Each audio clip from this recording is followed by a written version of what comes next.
Ahora sí, ya.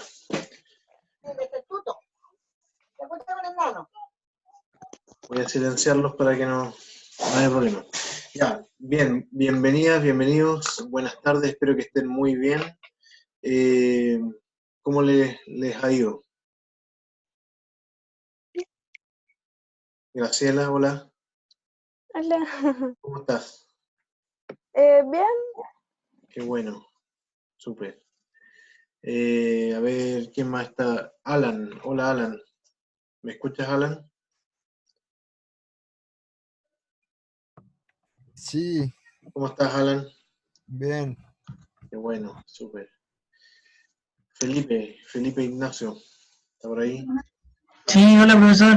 Hola, ¿cómo estás? Bien, ¿y usted? Bien también, Qué bueno. bien, bien. Catalina Fernanda, hola, ¿me escuchas Catalina? Más o menos, no, parece que no. Sí, ¿Ahí sí? sí, lo escucho. ¿Cómo estás Catalina? Bien, ¿y usted? Bien también. Qué bueno que ya, que me escuchen bien. Miren, antes de partir, quizás abrir brevemente un minuto para saber cómo están, cómo les ha ido con las otras asignaturas que tienen. Si hay alguien que quisiera comentar algo, ¿no? Todavía no empiezan las clases de los integrales. Los profes no responden los correos ni nada. Sí, eso, ahí hay un problema. Estoy tratando de resolver ese problema, pero bueno, ha sido más complicado de lo que pensé. Espero que pueda resolverse luego. Ahora, mientras no partan y si no comienzan, claro, usted no tiene que ver con usted, entonces por lo tanto no tendría por qué perjudicarles a ustedes, ¿ya?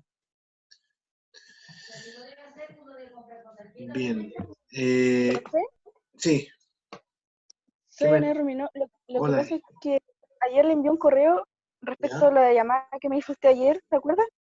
¿Sí? No sé si lo habrá visto el correo, pero ahí porque no recibí respuesta, entonces quería aprovechar de decirle que ya le había respondido yo lo que usted me había dicho. Ah, ¿te parece que me hables por interno en el chat? Porque no me acuerdo bien de la situación. Profesor, Ya. Ok. Felipe, dime. ¿usted de casualidad tiene contacto con el Departamento de Estudios Generales? Sí, tengo. Es que lo que pasa es que yo tomé un integral que es de música. Ya, Entonces, profesor, no me acuerdo cómo se llama en este momento, pero ya partimos con los integrales. Pero ya. resulta que él es un profesor externo en la U, entonces las clases las subí en un drive, pero aparecen con error al abrirla. Entonces él no tiene, las clases las ha enviado desde un correo que dice no responder, @uiobio. Ya. Ah, ok. Ya. Eh, hay que tratar ahí de vincular. Mira, yo te recomiendo que yo les di un correo electrónico de la Secretaria de Estudios Generales, que es ¿Ya? cmolina@ubiobio.cl. ¿Ya? Que le escriban a ella indicándole la situación, o sea, al profesor con copia a ella o con copia al profesor Luis Vergara. Si ustedes lo busquen ahí en los correos les va a aparecer Luis Vergara. Él es el jefe de todos los profesores del Departamento de Estudios Generales. Así que ¿Ya? él podría indicarle al profesor que ocupe las plataformas que corresponden. ¿Ya? Sí, eso. Eh, ya, ¿sí? Yo, Catalina, Catalina, hola. primero saludarlo Gracias. y lo otro es que, ¿sabes que yo tengo un problema? Igual es medio personal, con la profesora Luri, Ya, Leda Reyes. ya. Resulta de que Pero mandó un Catalina, correo. quizá si es personal, mejor no me No, lo no es ponga. personal, no es Ah, ya, personal, ya, ya, ya. no, es sobre su clase. Ah, ok, ya. Es que yo dije que era medio personal porque quizás a mí nomás me parece mal, Ah, pero ya, ok, ya. Ok, eh, resulta de que ella envió un correo donde especifica de que su computador se echó a perder. mm, Y la vez anterior, la clase pasada, habíamos hecho la clase a través de su celular. ¿Ya? Resulta de que, bueno, aparte que no se escuchó nada, mi computador no es muy bueno, mi conexión a internet más o menos, pero lo suficientemente buena para entender la clase. Resulta que yo no entendí nada, el PPT se veía horrible y ella dio la clase por pasar. Entonces, ahora, María Begoña, cállate. Ahora, perdón, mi perra. Ya. Ahora, el problema es de que tiene esta cuestión de que no tiene celular tampoco, no tiene un buen computador y que va a tratar de hacer un tipo de no sé qué cosa con un computador viejo. Entonces, lamentablemente, siento que no sé si no se está tomando un rol en serio o no está dando lo mejor de sí, pero lamentablemente no hay una calidad de clase buena. No hay Si quieren, calidad. mira, Parece que Catalina, lo tampoco que ha subido podemos, la clase. ¿Cómo, perdón, Felipe? Creo que tampoco ha subido la clase por lo mismo. Ya, miren, hagamos lo siguiente. Pónganse de acuerdo como generación aquellos que tienen ese curso y si tienen una dificultad y están todos de acuerdo, más que opiniones personales, háganme llegar una opinión como generación, como grupo curso. ¿Les parece? Profe, pero sí la subió en un drive que compartió. Pero por eso, más allá de la situación específica, convérselo entre ustedes y me hacen llegar esa información como grupo, ¿les parece? Y así yo puedo hablar con la profesora y pedirle que haga algunos cambios si es necesario. ¿Les parece? Muchas gracias, profesor. Sí, súper. Bienvenido, Leandro.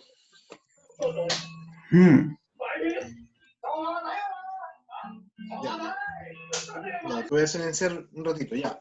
Bien, miren, hoy día vamos a hacer una clase que voy a intentar sea un poquito más práctica que las otras clases. Las otras clases han sido más de mostrarles algunas cosas, de cómo estaba funcionando la plataforma, pero ya hoy día quiero que trabajemos en un ejercicio. Vamos a partir con la unidad en la que espero que podamos ver la relación entre teoría, método y técnica en relación con la intervención social. Y ahí hicimos un diagnóstico que ustedes me presentaron en figuras, ¿cierto? Y que también lo completaron en el Moodle y que lo voy a procesar para hacerles un informe. Ahora, lo que me interesa que quede claro en esta sesión que vamos a hacer hoy día es que la teoría, si quieren esto lo anotan, porque esto es, lo que voy a decir ahora es como la idea principal de la unidad, que la teoría es, en el caso del trabajo social, debe ser indisociable de la práctica. Eso es una cosa muy importante. La teoría debe ser indisociable de la práctica. Y que en la intervención, la perspectiva teórica tiene implicancias muy importantes. Por ejemplo, ¿Cómo era, profesor? ¿Indisociable? indisociable de la práctica Ah, profesional. ya. Entonces, la teoría es indisociable de la práctica social y tiene implicancias muy importantes para la intervención social. Eso lo voy a pasar yo en la exposición que les voy a librar hoy día. Y las implicancias que tienen que ver con cosas tales como, básicas, como la definición de cuál es el problema que estamos atendiendo. Es decir, la realidad social no es obvia. O sea, la definición de cuál es el objeto de intervención no es obvio. Depende desde la postura teórica desde la cual estamos mirando la realidad social. Y eso lo vamos a ejercitar hoy día. Y el objeto de intervención va asociado también a las causas del fenómeno que nosotros pretendemos intervenir. Si yo estoy posicionado desde un enfoque teórico o desde otro, lo que yo entiendo son las causas del fenómeno varían, dependiendo de mi perspectiva teórica. Pero también va a variar, consecuentemente, los medios a través de los cuales yo creo que es posible desarrollar el cambio en ese fenómeno. Y eso lo vamos a ver también en el ejercicio que vamos a ver hoy día. Ahora, antes de pasar a eso, les quiero compartir mi pantalla para que puedan ver una cosa que cargué. Aquí, déjenme mirar. Aquí, ¿no? Nada que ver. Ah, esta cosa. Ahí está.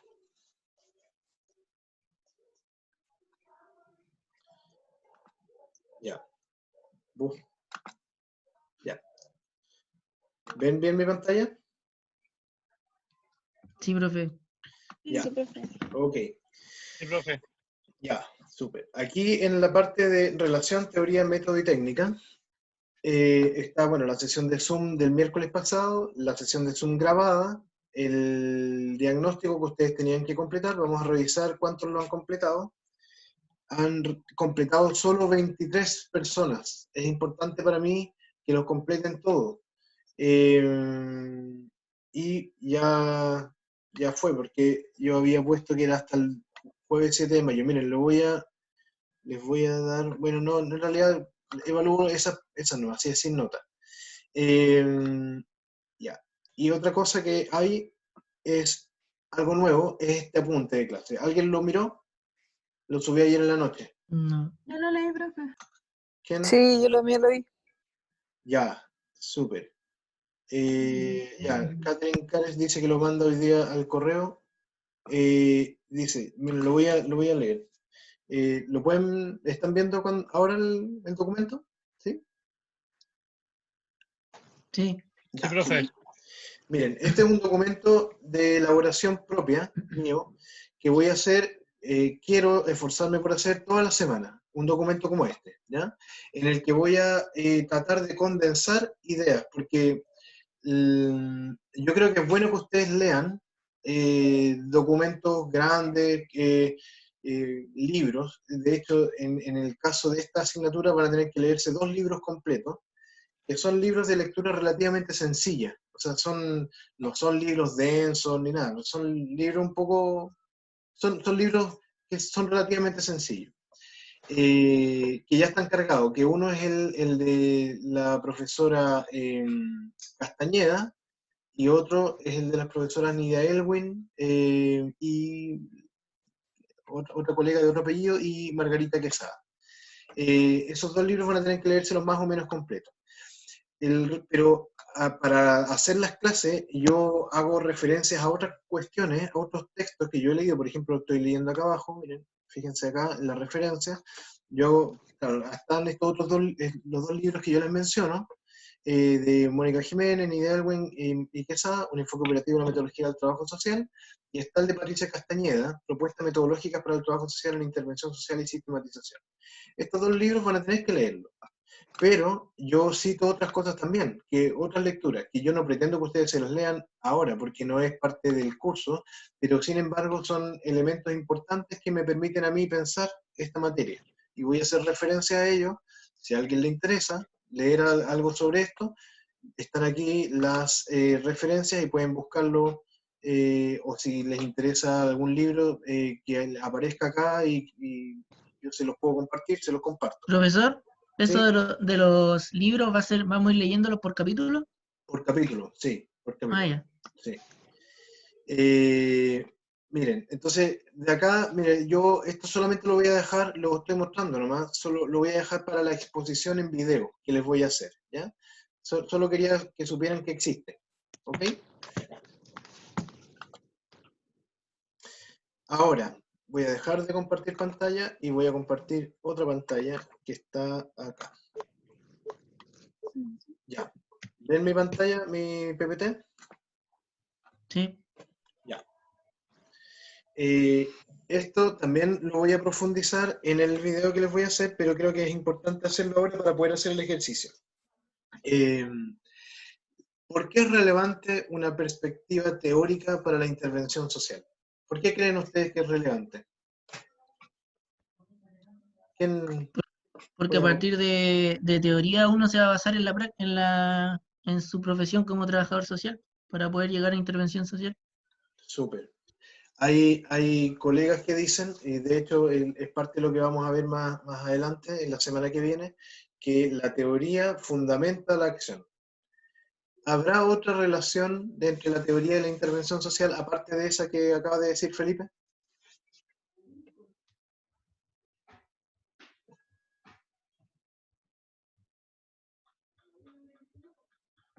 ¿Solo se da esa relación, perspectiva teórica, intervención, y hay una relación así causal? ¿O habrá otro tipo de relación también? Pero solamente lo que se basa en la perspectiva teórica o lo que lleva a a la perspectiva teórica. A ver, desarrolla la pregunta, Manuel, no te entendí. Me refiero a que, por ejemplo, no solamente nos sirve para la práctica, sino también nos sirve para, o sea, hay una relación entre los procesos que levantan perspectivas teóricas, ¿Ya? como por ¿Cómo? ejemplo, Ya, por ejemplo el profe Juan y usted. Vimos que ustedes se dedican a levantar conocimiento también, en cierta área. A eso me refiero. sí. También, pero, claro, pero mi pregunta es, ¿cómo se vincula la teoría con la intervención social también?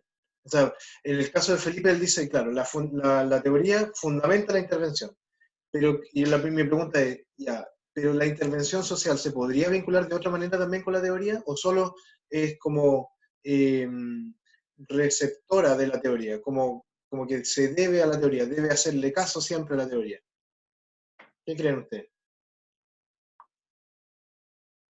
¿Se entiende la pregunta, Manuel? Sí, sí se entiende, pero estoy maquinando. Lo que tú dices es cierto. Mira, nuestra pega como profesores universitarios es también desarrollar reflexión teórica. No todos los profesores universitarios lo hacen, pero es parte de nuestra pega. Pero ahí hay algunas críticas. Vamos a verla la semana que viene, por ejemplo. No, de hecho está en el apunte que les envié.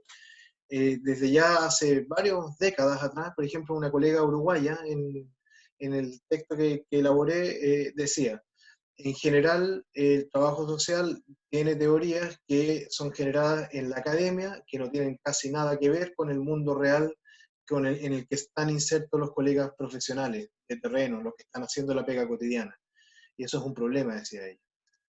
Entonces, puede ser que efectivamente sea un problema real todavía. Y ahí lo que yo digo en el documento, le estoy adelantando la lectura del documento, lo que les digo en el documento es que parece ser que eso todavía es así, incluso en el caso chileno. Ahí cito un trabajo de un colega que es Luis Viveros, que es un colega de la Universidad Católica de Temuco, que él entrevistó, hizo un trabajo de análisis de los relatos de varios profesionales del trabajo social. Entrevistó varios profesionales. Y para ver cómo fundamentaban su actuación profesional. Y lo que encontró es que los profesionales, la mayoría, no tenía ningún relato eh, eh, concienzudo de por qué hacía lo que hacía. Actuaba en función de lo que denomina como el sentido común. Yo lo hago así porque siempre se ha hecho así, o yo hago esto porque me mandaron que hiciera esto, o yo hago esto porque los alineamientos institucionales me indican que eso es lo que debo hacer, o porque en la experiencia he aprendido que esto genera efecto, pero no tenían una fundamentación teórica. Entonces parece ser que durante 30 o 40 años hay problemas que se mantienen en el trabajo social, no cambian mucho. ¿Por qué creen ustedes que puede ocurrir eso? Pero yo creo que no va solamente en el trabajo social, la verdad. Uh-huh. ¿Por qué? Porque, por ejemplo, yo he visto a lo largo de, como este es un sector rural, ¿Ya? hemos visto a miles de personas o a cientos de ingenieros que han venido, no sé, vamos a hacer un puente en este lugar, vamos a hacer tal cosa en este lugar, un mirador. Y viene una persona que, no sé, ha sido albañil, carpintero, y le dice, no, antes de que usted haga su plano, antes que traiga la maqueta, yo le digo que sí, usted lo puede hacer en su maqueta, pero en la realidad no. No le hacen caso y después lo construyen, y efectivamente no. ¿Por qué? Porque a veces, como usted plantea, que algunos levantan teoría desde la academia sin una práctica, es lo mismo en otros casos. Ellos implementan su teoría que han aprendido sin una práctica previa y al final la práctica es la que enseña. Eso lo que estás diciendo es interesante porque también es un argumento, guarda esa idea, Manuel, porque es un argumento que es repetido por muchos colegas de terreno, digamos, colegas que están Profesor, ejerciendo. ¿Quién me habla? yo. Profesor, eso es como cuando se da que uno va a alguna pega y te dicen, esto no te sirve de nada, esto se hace así. Así como solo Sí, por práctica. eso es lo que iba a decir, que hay muchos colegas que repiten esa idea que dice Manuel como si fuera la verdad. Dicen, hay muchos colegas, incluso yo he escuchado que cuando estudiantes van a hacer prácticas con ellos a sus instituciones, dicen, ya, aquí usted se va a olvidar de todo lo que le enseñaron en la universidad, porque aquí lo que sirve, lo que realmente es útil, es lo que usted aprende en la práctica. Lo que usted aprende haciendo las cosas, viendo, relacionándose con las personas. Todo el resto de la teoría no sirve acá, o en realidad es poco útil. Son cosas académicas nomás que le sirven a la gente en la universidad, pero no en terreno. Entonces, parece ser que hay un problema o sea, tenemos como en trabajo social y también en otras profesiones, puede ser que se valore por un lado mucho la teoría y se menosprecie la práctica, o en otro extremo, se valore mucho la práctica y se menosprecie la teoría. Lo que quisiera yo plantear en este curso es que ambas cosas son indisociables, tienen que ser indisociables. La práctica y la teoría tienen que actuar de manera conjunta, sin ser pensadas de forma separada. ¿Alguien quiere hablar? Profe, ¿se escucha? Sí, ¿quién es? Soy yo, Leandro. Hola, Leandro, ¿cómo estás? Bien, estaba pensando que por lo que es indisociable, tal vez sea porque mediante acciones prácticas se van levantando teorías que pueden ayudar a fortalecer y refinar el proceso práctico finalmente. Buena idea, Leandro, súper. Eso, lo que acaba de decir Leandro es muy cierto, y si quieren lo anotan. O sea, te voy a copiar, Leandro, y lo voy a anotar en el próximo apunte de clase de la semana que viene. Lo que dice Leandro es cierto, o sea, la práctica permitiría generar teorías o refinarlas, como dice él. O sea, es decir, ir puliéndolas, de manera que una teoría que al comienzo tenía cierta forma, decía ciertas cosas, al ponerla en práctica, al ejercitarla en el día a día, al desarrollar intervenciones sociales basadas en esa teoría, me doy cuenta si hay que modificarla, si es que estaba equivocada, si es que tenía aspectos equivocados. Entonces sí, tienes toda la razón, Leandro. Súper. Ahora, el tema es que eso que acabamos de decir suena bonito, pero parece que no ocurre mucho. Muchos colegas cuando están en la práctica se olvidan de la teoría o de teorizar y actúan solo en base al sentido común. Y por otro lado, hay otro problema, que muchos académicos también se encierran en sus aulas y oficinas y se olvidan de vincularse estrechamente con la práctica. Entonces generan teorías desarraigadas del quehacer práctico. Entonces hay dos problemas. No sé si me explico. Hay un problema en la práctica, pero hay un problema también en la producción de teoría. No sé si les hace sentido esta idea que acabamos de mencionar. Profe, ¿Sí? pero quizás no será un problema más allá de que un teórico se encierre en la teoría y un trabajador práctico, ya sea de trabajo social u otra disciplina, se encierre en la práctica. ¿No será más allá de los puestos o los deberes de trabajo que impone cada profesión? Porque, por Puede tener ejemplo, que... Sí. un trabajador social que se olvide de teorizar, pero que su realidad es, no sé, hacer visitas en lugares rurales, de poca conectividad, apartados de las ciudades. Mm. En realidad quizás no le da el tiempo o quizás su profesión la ve enfocada en lo práctico. Entonces yo pienso que Maya va por ejemplo, en el mismo ejemplo que doy del trabajador social que visita áreas rurales, quizá el mismo municipio no le enfatiza o no le solicita que teorice sobre sus visitas. Claro. Es probable, sí. Hay también un tema del tipo de ocupación que tenemos y las exigencias que tenemos. Las exigencias que tenemos por las instituciones que nos contratan. Como dice Felipe ahí, que hay que considerar lo delimitada que se ve la profesión con el sistema neoliberal. O sea, el sistema neoliberal también ha incidido fuertemente en qué tipo de pega podemos hacer los trabajadores sociales, porque hay un estado reducido que demanda muchas horas en funciones específicas y no otras, etc. Ahora, tengo la impresión de que aún así, aunque hay una estructura ocupacional que nos va restringiendo nuestra actuación y la capacidad de reflexionar, siempre hay espacios en que quizás es posible, si uno tiene el interés o la idea instalada de que es necesario desarrollar una perspectiva teórica clara, siempre es posible tratar de reflexionar, tratar de fundamentar. Por ejemplo, en la etapa diagnóstica de la intervención social, en el análisis, porque cuando, eso lo vamos a ver en este curso, cuando uno desarrolla una intervención, esa intervención tiene que fundamentarse en un análisis social, en un diagnóstico. Y ese diagnóstico puede ser una mera constatación descriptiva de hechos, hay tantas camas, o hay tantos enfermos, o tantos miles de contagiados diarios, o puede ser una constatación de hechos, pero interpretada a la luz de una teoría.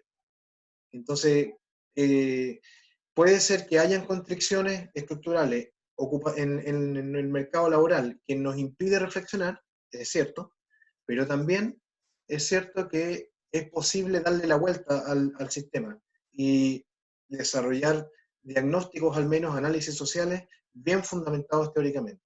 Eso lo vamos a ver más adelante. ¿Alguien me está hablando ahí en el chat? Dice Isabel, pero se supone que la teoría viene a través de la investigación. Y esto es fundamental para la intervención. Y como decía mi compañero, para tener fundamentos científicos no creo que se pueda dejar de lado la teoría. ¿Puedes explicar un poquito más lo que estás diciendo, Isabel? ¿Tienes micrófono?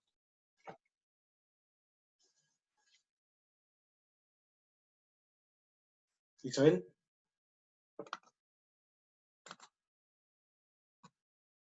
Ah, ya, ok. Trata de desarrollar un poquito más la idea, porque no te entendí mucho qué era lo que estabas diciendo ahí. Que, claro, la teoría viene a través de la intervención. Claro, es verdad que la teoría viene a través de la intervención, pero inclusive vamos a ver cómo se desarrolla la teoría. La teoría no necesariamente viene de una investigación empírica.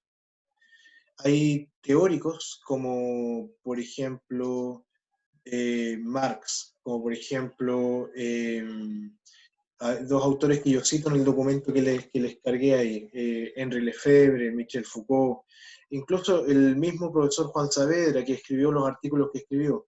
Para producir esos artículos, que son artículos teóricos, que proponen ideas de cómo funciona la realidad, él no desarrolló ningún análisis empírico, no levantó datos. Lo que hacen es leer a otros que sí han hecho ese levantamiento de datos.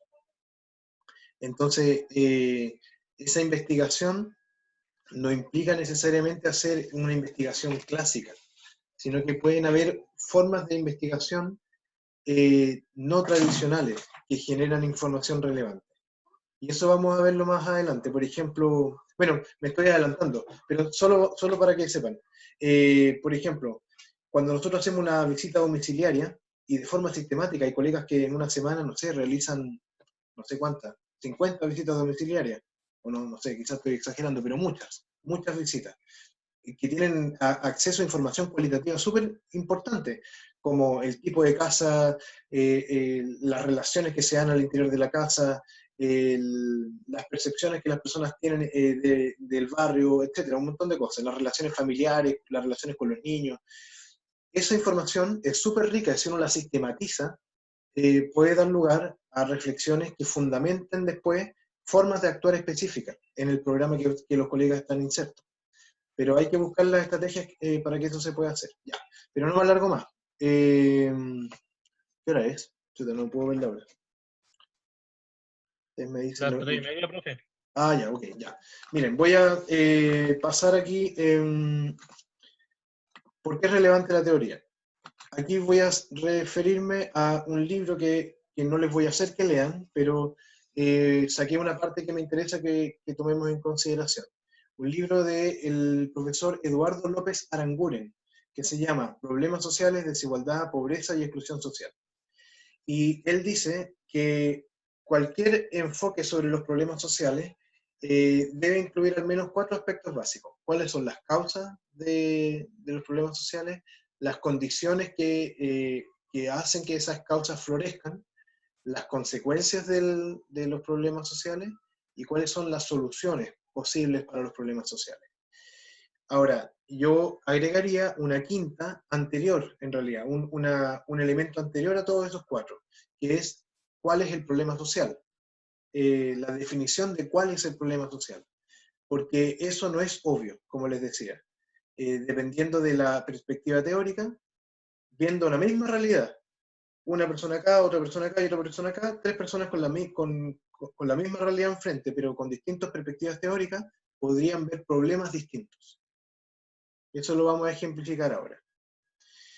Y él propone que él identifica 6 enfoques. Estos enfoques, él lo que hace es como agrupar distintas teorías o teorizaciones de distintos autores y los agrupa colocándole un nombre. Pero no hay, por ejemplo, un autor que diga la patología social, no, sino que él agrupa a varios autores que teorizan y que él los agrupa dentro de esta categoría que él inventa como patología social. Dentro de las teorías que él denomina como patología social, y que él indica que surgen a finales del siglo XIX y principios del siglo XX, se encuentran aquellas que dicen que los problemas sociales se originan a partir de conductas desviadas, entre comillas, desviadas de individuos. Entonces, la sociedad sería un organismo, como el cuerpo humano, que se puede enfermar. Y cuando se enferma, eso se traduce en problemas sociales que son comportamientos contrarios a los valores y normas compartidos por la comunidad. Por ejemplo, una patología social puede ser el alcoholismo, la drogadicción. Y entonces, desde esta lógica del enfoque de la patología social, la drogadicción, por ejemplo, podría ser visto como una enfermedad social, una enfermedad de la sociedad. Y el problema es, radica, como dice el punto penúltimo, en los individuos que se desvían, en los individuos que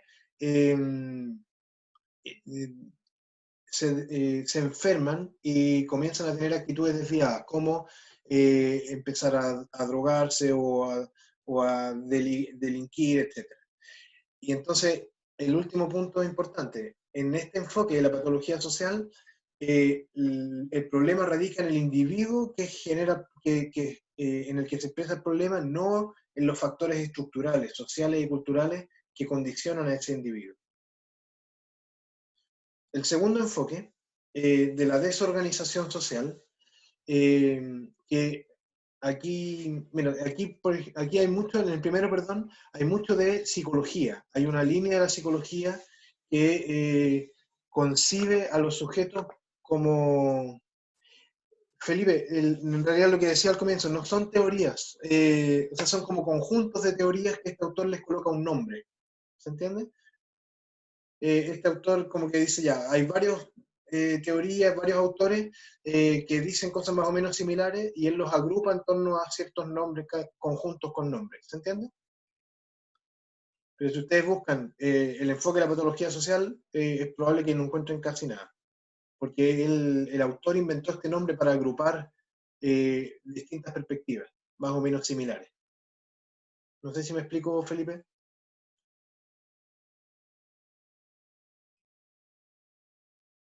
¿Se fue Felipe? ¿Me están escuchando, no? Sí, profe. Sí, profe, se entendió.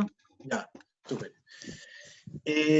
Bueno, en el segundo enfoque de la desorganización social, que en realidad es posible que lo asimilemos al estructural funcionalismo, pueden ustedes anotar eso, más bien, si ustedes buscan estructuralismo, van a encontrar un montón de literatura, estructuralismo social, qué sé yo, pero aquí el autor lo denomina como de la desorganización social.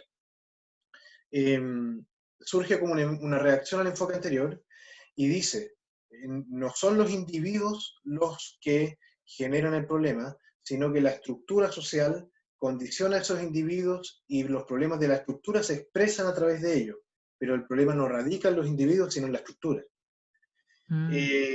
Por lo tanto, dice, los problemas sociales son síntomas de disfunciones sociales, consecuencias negativas de ciertas estructuras sociales. Y aquí hay autores como Merton, que es un sociólogo clásico, que propone la idea de que existen dos cosas importantes en la sociedad, objetivos y medios.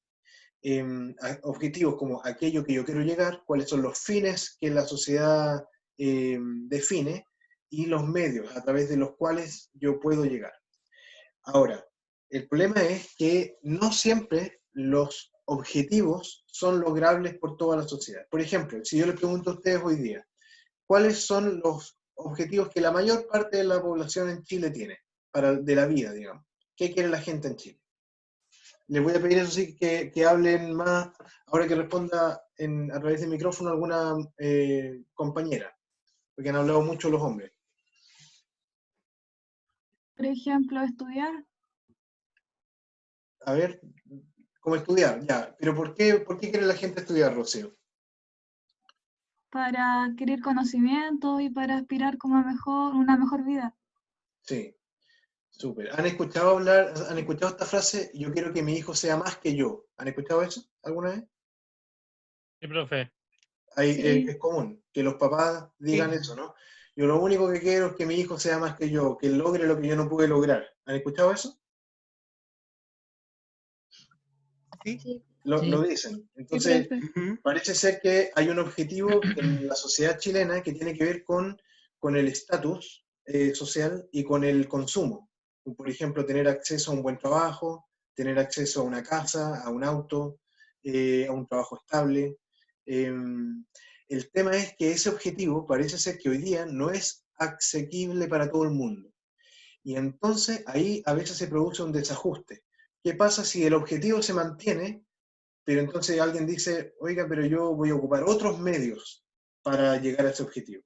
Entonces, aquí lo que plantea el profesor López Aranguren dice, bueno, pueden haber al menos 5 formas de adaptación. En un primer caso dice conformidad, en que gente dice, bien, yo acepto las metas de la sociedad y también los medios tradicionales para alcanzar esas metas. Y por lo tanto yo voy a trabajar, voy a estudiar para hacer todo lo que hay que tener en la vida. Pero también hay otras formas, por ejemplo, la innovación, donde dice que se aceptan las metas tradicionales, pero no los medios. Por ejemplo, alguien dice, yo quiero tener una casa, quiero tener un auto, pero yo no voy a hacerlo a través de ir a estudiar a la universidad, hacer todo porque la sociedad me está impidiendo acceder a la universidad. Voy a vender marihuana o voy a robar. Y lo hago. Y de esa manera tengo mucho más dinero que lo que podría haber hecho cumpliendo las normas. Ritualismo, donde se abandonan las metas y se continúan los medios. Gente que se mantiene haciendo lo mismo, hace lo que tiene que hacer, pero sabe que nunca va a lograr sus metas. Eso es una especie como me imagino una sensación bien como de descreer de la vida, un poco de no sé cómo decirlo, un pesimismo permanente, arraigado en la personalidad. Retraimiento, se rechazan metas y medios y hay aislamiento. Han habido grupos en la sociedad que dicen, yo no quiero los objetivos que la sociedad me propone, pero tampoco las metas que la sociedad me propone, voy a hacer una forma de organización social completamente distinta. ¿Se les ocurre algún grupo de ese estilo? Como los hippies. Como hippies, por ejemplo, súper. Los Y otros punk. grupos, ¿cómo? Los punk. Como punk, sí, súper. Ahora, también está la idea de la rebelión, porque hippies y punk, en general, hasta donde yo entiendo los punk, se aíslan, pero no pretenden modificar la estructura social. En cambio, la rebelión sí. Quieren cambiar metas y medios, pero quieren cambiar al sistema en su conjunto. No se contentan solamente con ellos vivir una vida con otras metas y otros medios, sino que toda la estructura, todo el resto de la población también cambia sus metas y sus medios. ¿Se entiende la idea?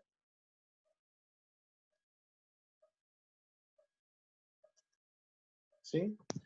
¿Alguien me está hablando aquí? Sí. Quizá ¿cuál podría ser un buen ejemplo de rebelión, creen ustedes?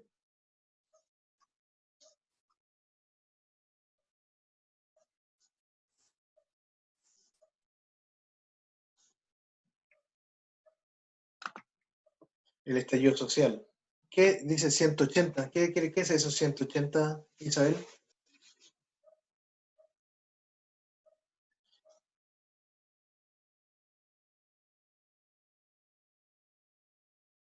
Sí, 180. Sí, el 18 de octubre. El estallido social es probable que, aunque es bien, bueno, en realidad yo no me atrevería a dar una lectura así como muy acabada de lo que ocurrió en octubre del año pasado. Pero porque me da la impresión claro, hay algo de rebelión, pero también hay mucha cosa inorgánica, mucha gente que participamos de la rebelión, pero siguen habiendo también, sí, seguimos en el neoliberalismo, con el neoliberalismo metido también en nuestra subjetividad. Entonces, bueno, no sé. Puede ser que sí, puede ser que más o menos también. Bueno, ahí hay un segundo enfoque de la desorganización social. El problema surge aquí, entonces, los problemas sociales surgen cuando hay desajuste entre objetivos y medios. El tercer enfoque es el enfoque del etiquetaje, de acuerdo a López Aranguren nuevamente. Él plantea que se desarrolla en la década del 50, que dice que el problema surge no cuando hay personas desviadas, ni cuando la estructura social genera problemas, sino que cuando el problema es nombrado como tal, cuando es etiquetado como tal. Y entonces lo que plantea acá es que el problema surge cuando quienes tienen poder para determinar qué es desviado y quiénes son los desviados. El problema es tal cuando alguien con poder determina quiénes son los desviados o lo desviado. Por lo tanto, el enfoque del etiquetaje lo que propone es centrarse en la estructura de poder de una sociedad. Desnaturalizar las ideas de qué es algo problemático o cuál es un problema. ¿Se les ocurre un ejemplo para este enfoque? Profesor, aquí se podría dar el tema del capitalismo, ¿o no? A ver cómo eso. En el sentido de que como que el Estado y todo eso determinaba quién eran los que estaban sufriendo, los que tenían la desigualdad de oportunidades. Y en este decía que el capitalismo igual las personas criticaban la estructura de poder. Sí, puede ser, pero mira, prefiero buscar, a ver si alguien tiene otro ejemplo, porque ahí pueden haber otros ejemplos más claritos. Cuando quería matar a los judíos, ¿o no? Ya, a ver, puedes desarrollar un poquito más la idea, Viviana. No, pues no me acuerdo en qué época fue eso, pero cuando querían como se diferenciar a las personas de los judíos de las personas que no eran judíos. Súper. Sí, ese puede ser un buen ejemplo. O, por ejemplo, también el problema de, no sé, supongamos que hablamos de las relaciones maritales, el matrimonio. Durante mucho tiempo, por ejemplo, se consideró que el que hijos nacieran fuera, entre comillas, fuera del matrimonio, es un problema. Es un problema para alguien que determinó que es un problema. O, por ejemplo, un problema puede ser considerado que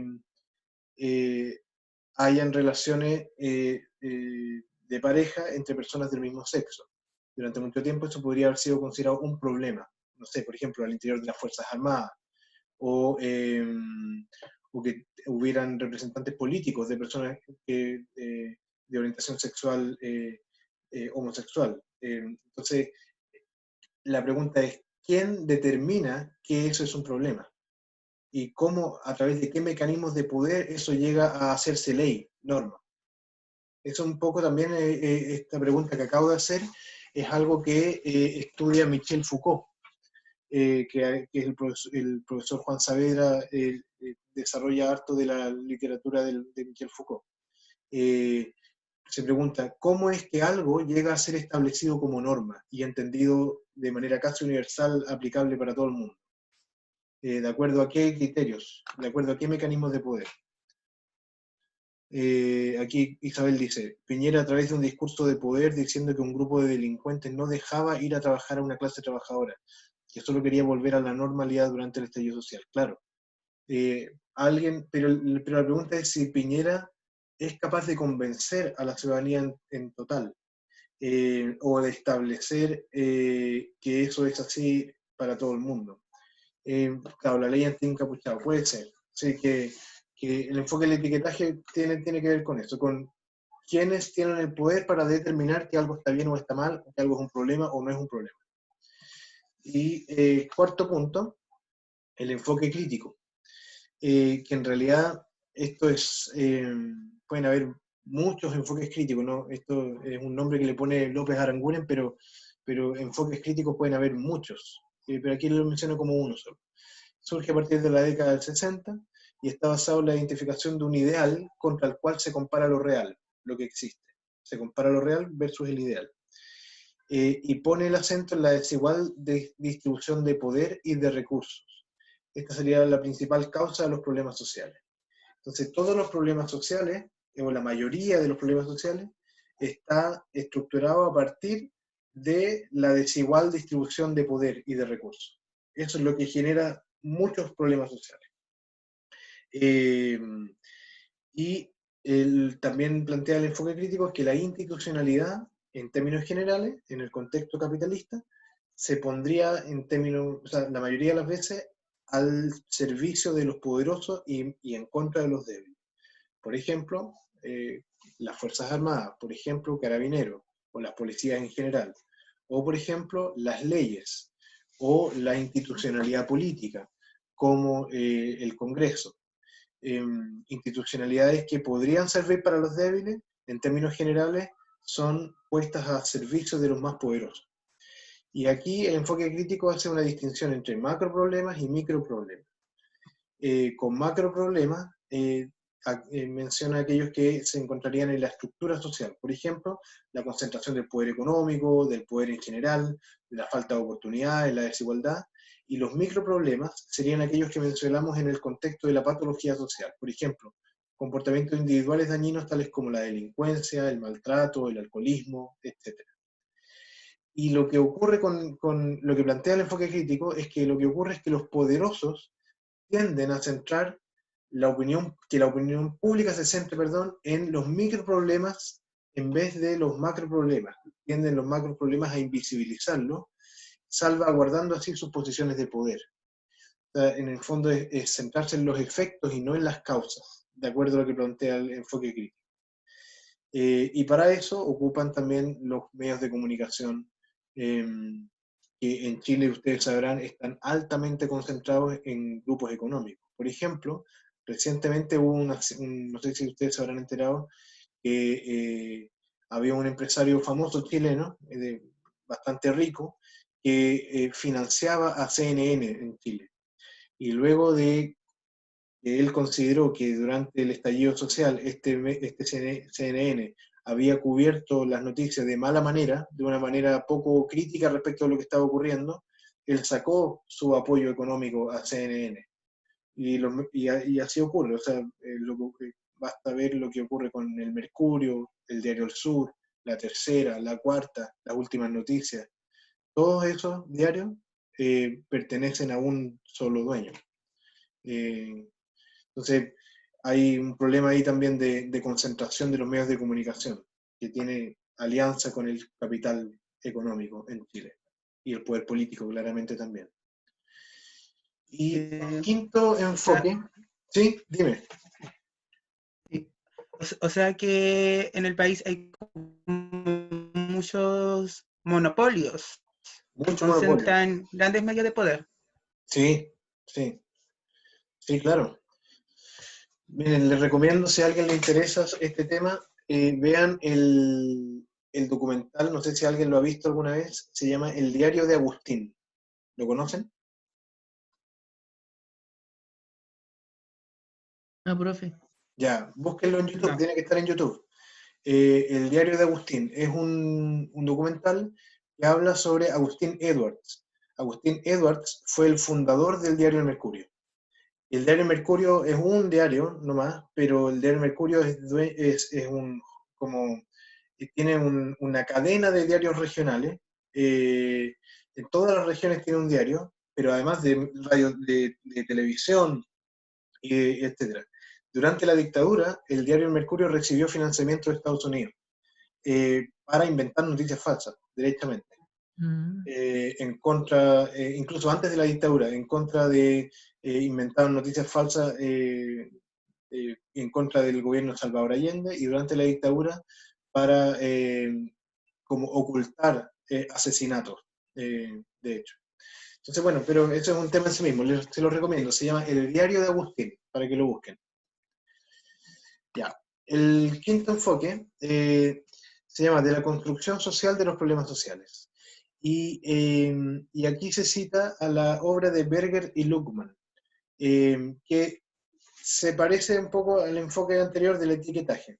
Berger y Luckmann son autores que uno los podría posicionar dentro de la teoría de la fenomenología, que es un enfoque teórico, una perspectiva. Y proponen básicamente que los seres humanos vivimos en dos mundos, el mundo físico y el mundo de los significados, de las ideas. Y lo que plantean los autores es que nosotros reaccionamos ante el mundo físico y ante su problema a través de nuestros significados, de nuestras emociones, de cómo nosotros significamos el mundo. Y por lo tanto, es muy importante tener en consideración cómo nosotros categorizamos, cuáles son las ideas que vamos generando para actuar sobre el mundo. Y vamos haciendo tipificaciones. Entonces, lo que dice el punto quinto es que un problema social no existe hasta que definimos como tal una condición social objetiva. El término problema social es una categoría. Entonces, la pregunta es cómo un grupo social llega a entender que algo es un problema. De acuerdo a Berger y Luckmann, es de acuerdo a una socialización entre un grupo que llega a un acuerdo o llega a una idea de que esto es un problema. ¿Sí? ¿Catherine? Y por último, el último problemita, o sea, el último enfoque, perdón, construccionismo crítico. Y es lo que plantea aquí es como una síntesis, cuando se traslapa la teoría del conflicto y el interaccionismo simbólico.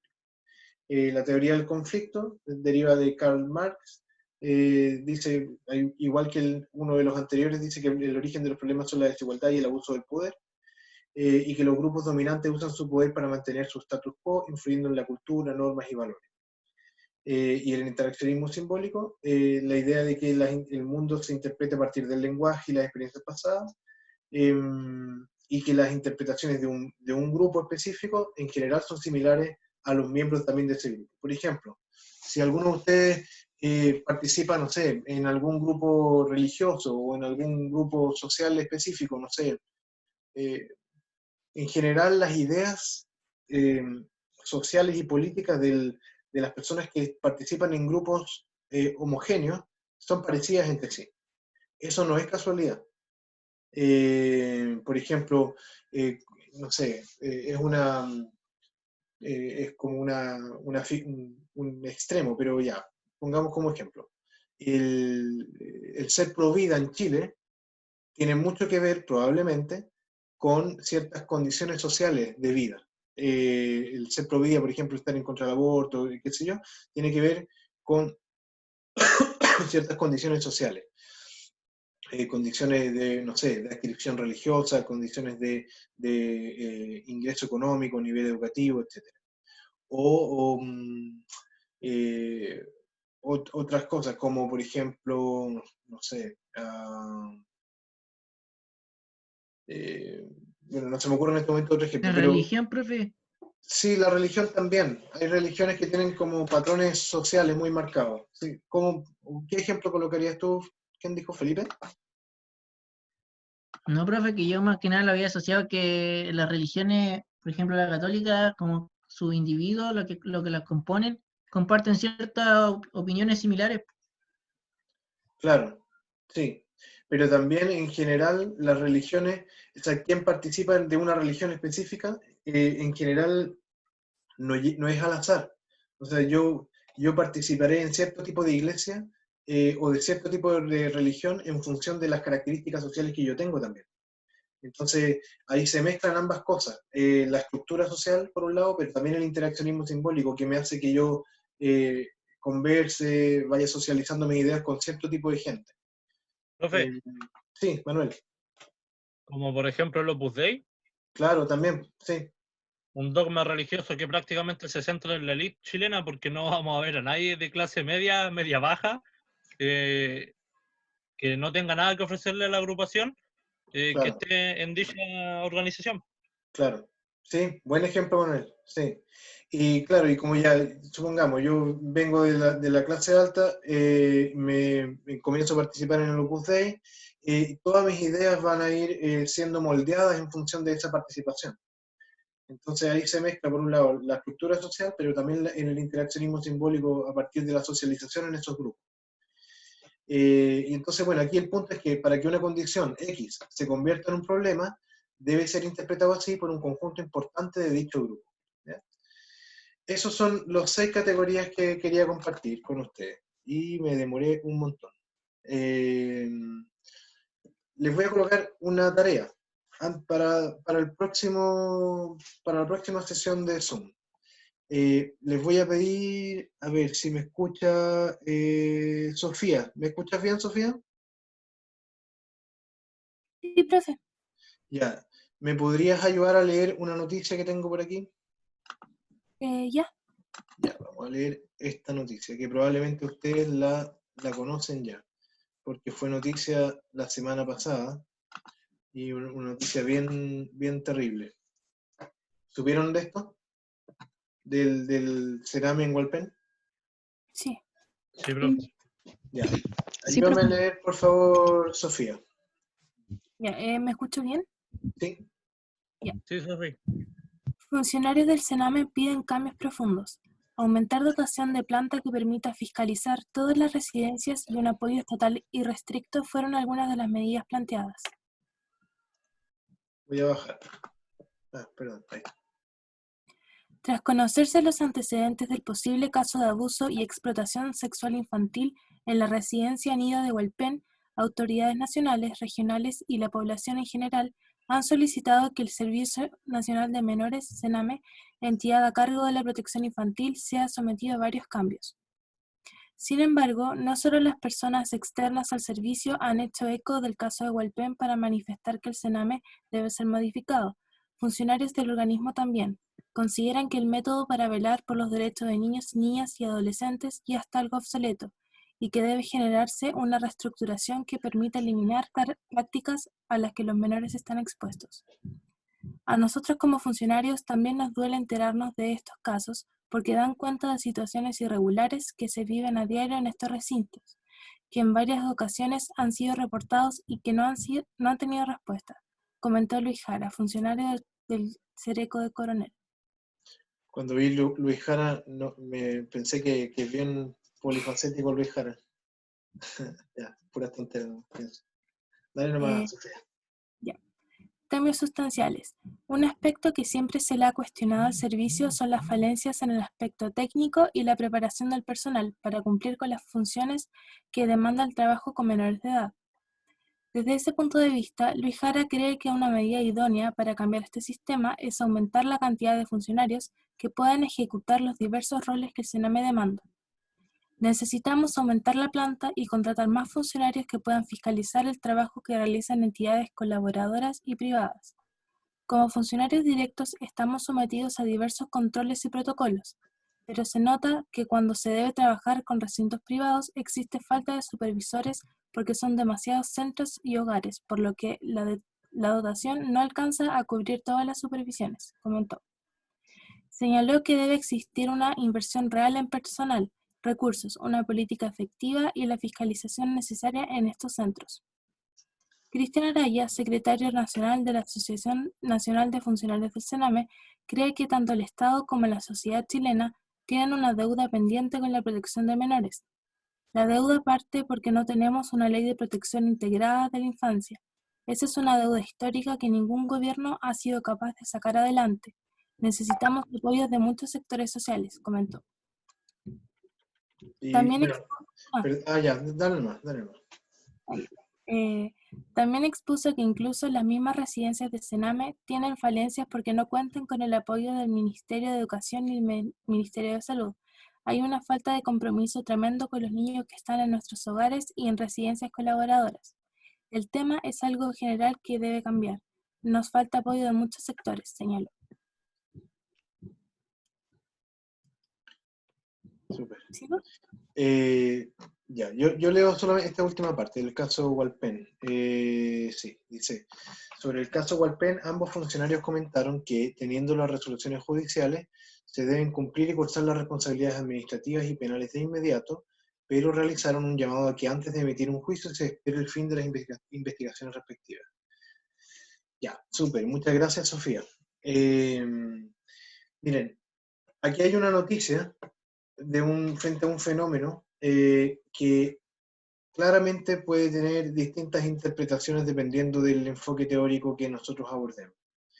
Les voy a pedir que, a modo de tarea, sin nota todavía, puedan ustedes tomar dos de los enfoques que nosotros vimos recién y puedan pensar. Anoten lo siguiente. Yo en realidad les voy a dar una pauta para que lo hagan, pero es solo a modo de tarea para ver que efectivamente quedó claro. Es algo sin nota, pero importante igual que vayan ejercitándolo. Miren, aquí hay 5 cosas. Yo les dije, la primera cosa que les preguntaría es, ¿cuál es el problema? Antes de las 4 cosas que están ahí, ¿cuál es el problema? Según la noticia. Y eso en función de el enfoque de la patología social versus el enfoque crítico. Esos dos enfoques. ¿Cuál es el problema? Lo segundo, ¿cuáles son las causas del problema? Según el de la patología social, según el del enfoque crítico. ¿Cuáles son las condiciones? Que dijimos que eran como las causas de las causas, las condiciones que hacen que florezcan esas causas. El de la patología social y en el crítico. Las consecuencias y las soluciones, también según ambos enfoques. Y vamos a ver que hay diferencias importantes. Entonces, lo que quiero que quede claro con esta tarea es que el posicionamiento teórico no da lo mismo.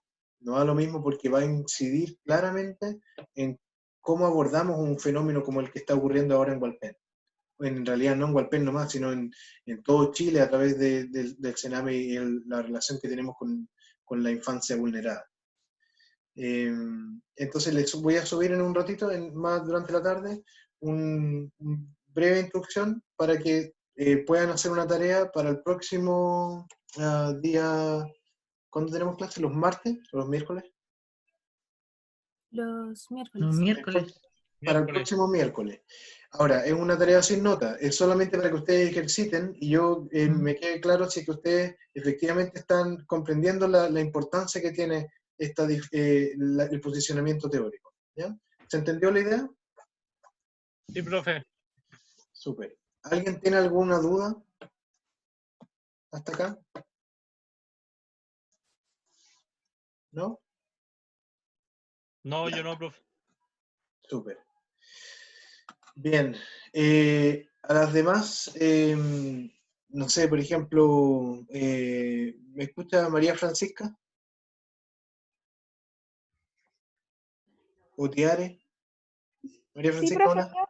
Ah, me están escuchando. Ya, súper. ¿Y Tiare, escuchó? ¿Aló? Ya.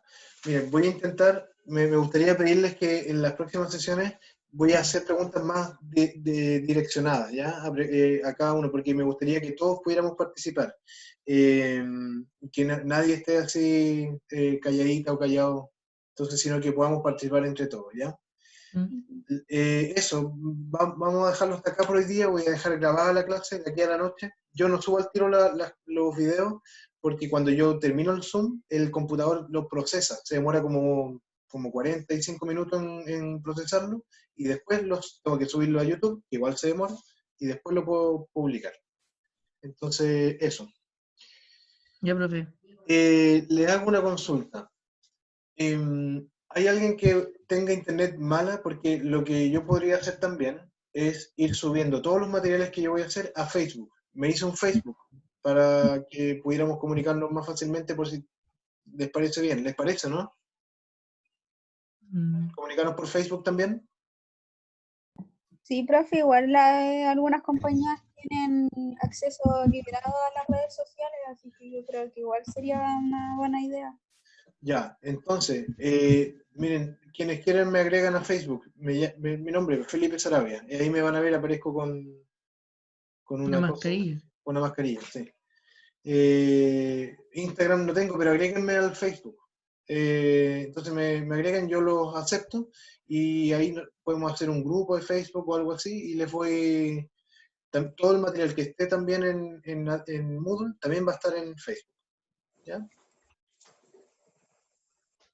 Ah, no tienen Facebook. ¿Cuántos no tienen Facebook? Que coloquen, por favor, en el Zoom. ¿Isabel no tiene Facebook? Ah, ya. Ya, Pau no tiene Facebook. ¿Quién más no tiene Facebook? Isabel no tiene Facebook. ¿Solamente ustedes dos? Ya. Y tienen Instagram, sí. Bueno. Ya, ahí voy a ver cómo lo puedo hacer. Voy a ir experimentando con Instagram, a ver si me funciona. Ya, me despido, que estén muy bien. Que Profe. tengan buena tarde. Dígame, ¿quién me habló? Yo. Hola, profe. Hola, pero Tengo una no veo. consulta. Tatiana, hola. Lo que pasa es que me llamaron de la U por el tema de la beca ¿Ya? y me lo iban a enviar por Chile Express, que supuestamente había en Santa Juana, pero yo estuve consultando y buscando y no hay. Y estuve llamando al teléfono que me llamó y no te contestan. Y no sé, ¿qué puedo hacer? Escríbeles por correo electrónico. Yo creo que hay que pedirles que lo envíen todo por correos de Chile nomás, no por Chile Express. Porque Chile Express Sí, no llega a todos lados. Sí, creo que eso hay. Es que había antes, por eso yo lo había buscado y había, pero hace como 2 años que ya no funciona. Entonces no sé si lo habrán enviado o cómo. Mira, yo les voy a mandar, tú respondiste a la encuesta que hicimos la semana pasada, Tatiana, ¿no? Sí. Ya, entonces tantos datos ahí. Yo les voy a mandar hoy día esa misma base de datos actualizada a la DD. Porque según lo que me comunicaron ayer, tienen chips para todo el mundo. O sea, nadie debería quedarse sin chip. El tema es que le llegue. Sí, Entonces, porque no sabía cómo comunicarme también, como para saber dónde está, o por último lo voy a buscar a la U, en caso de que... Sí, no sé si lo están haciendo así, pero déjame mandarles hoy día y vamos, si colocaste ahí que no te ha llegado, les va a llegar a ellos la información, que no te ha llegado. Ya, gracias, profe. Bueno, ya pues me despido, que estén muy bien, que tengan buena tarde. Nos vemos la próxima semana. Chao. Chao, profe. Chao, profe. Chao.